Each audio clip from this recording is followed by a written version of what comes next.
Bienvenue sur Light & Shoot. Aujourd'hui, on va parler du Profoto A2.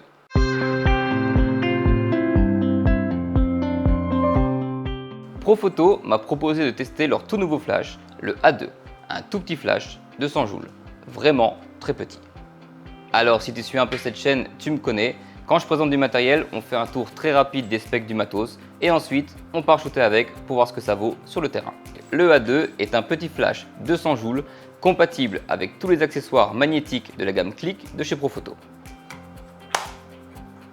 On va retrouver globalement tout ce que propose Profoto de manière générale dans un flash très compact. TTL, HSS, flash sur batterie. D'ailleurs, ce flash utilise les batteries du A1, ce qui est plutôt cool. Si tu es déjà équipé chez Profoto et que tu as un A1, tu as les mêmes batteries, donc du coup ça t'évite d'en racheter. Au-delà de la construction qui donne vraiment confiance, ce que Profoto sait vraiment bien faire, c'est le temps de recyclage assez rapide. Et franchement, ça en shoot, c'est appréciable. Ici par exemple, le flash est à 8 sur 10. Et ça, c'est vraiment cool. Il est livré dans une housse qui permet de le protéger et de le prendre avec le chargeur. Mais moi, vu la taille du flash, je le glisse directement dans mon sac photo comme un objectif. À la sortie du flash, je trouve que l'accessoire qui le complète parfaitement, c'est cette boîte à lumière, la Click Softbox, qui du coup est rétractable, qui du coup ne prend pas de place et peut permettre avec ce flash d'avoir un setup polyvalent et super facile à monter.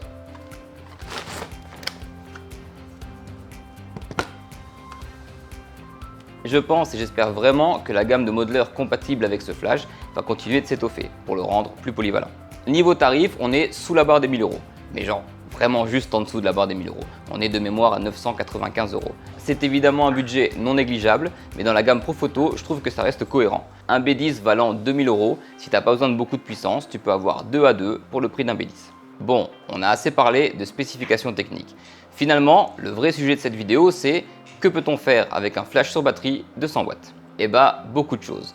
L'important en fait, c'est de ne pas lui demander des choses qu'il ne sait pas faire. Et ça, tu vas voir, c'est pas si dur. Tout l'intérêt d'un flash si petit et sur batterie, c'est de le prendre partout avec. Avec Erin, on était sur un parking moche, mais genre vraiment moche. Par contre, il y avait un arbre plutôt joli à côté. Et avoir du matos léger et qui se monte rapidement, je trouve que justement c'est l'occasion parfaite de t'arrêter dès que tu vois un truc un peu joli et de tester pour voir si ça marche en photo ou pas. Parce que du coup le setup se monte en quelques secondes, tu testes, ça marche pas, tu repars. Je trouve ça vraiment appréciable.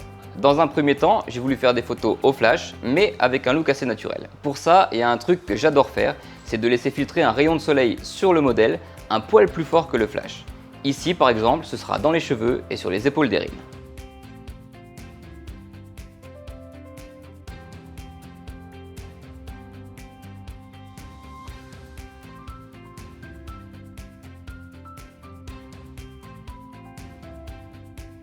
Ces toutes petites taches de lumière, je trouve qu'elles donnent vraiment un rendu naturel à la scène.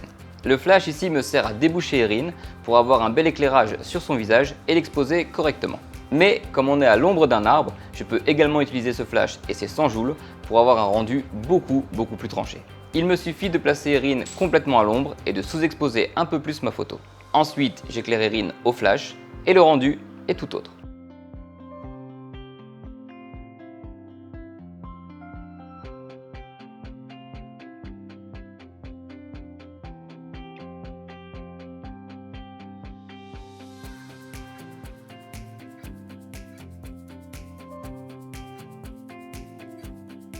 Et comme on est à l'ombre, 100 joules, ça suffit.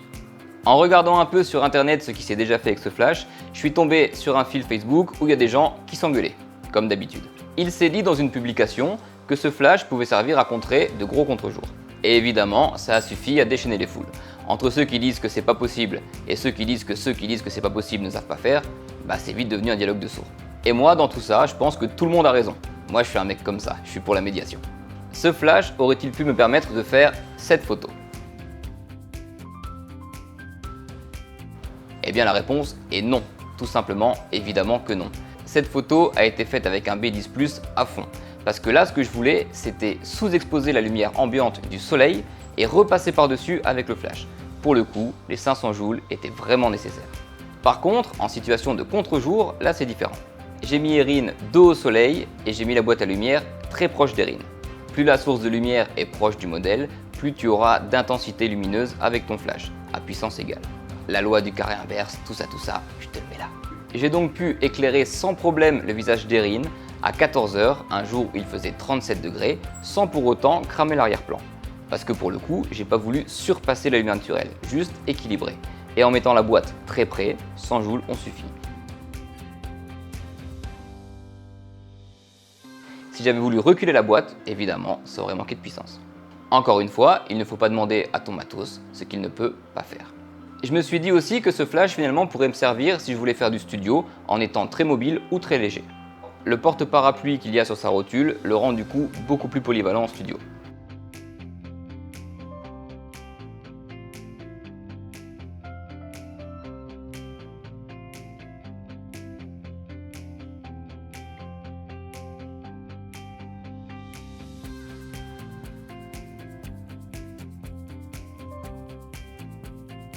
Et moi qui aime beaucoup la lumière dure, je l'ai forcément testé nu pour voir ce que ça donnait.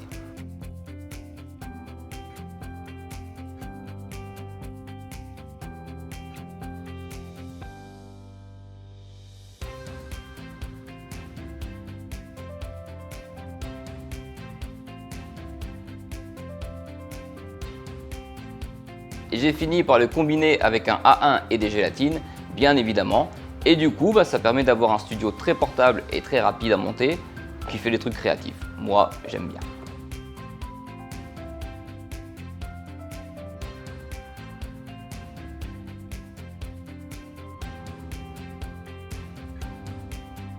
Le A2, moi, j'ai bien aimé. C'est un petit condensé de tout ce que c'est faire pro photo. Un petit budget à sortir, mais qui à l'utilisation est vraiment agréable. C'est un flash que du coup je prends tout le temps avec moi dans mon sac photo parce qu'il prend pas de place tout simplement et que ça me permet de l'avoir au cas où. J'espère vraiment qu'il sera rendu beaucoup plus polyvalent avec des modeleurs à venir. N'oublie pas que si tu veux soutenir cette chaîne, le moyen le plus simple, c'est si jamais tu commandes sur Digit Photo, dans la case code créateur de ton panier, tu peux inscrire Loris Romano tout attaché. Toi, ça ne te changera absolument rien et je m'en excuse, mais moi, j'aurai un petit quelque chose qui m'aide à faire bouger cette chaîne. Et j'espère que cette vidéo t'a plu, les vacances sont finies, n'hésite pas à t'abonner pour voir les suivantes et je te dis à très bientôt sur Light & Shoot.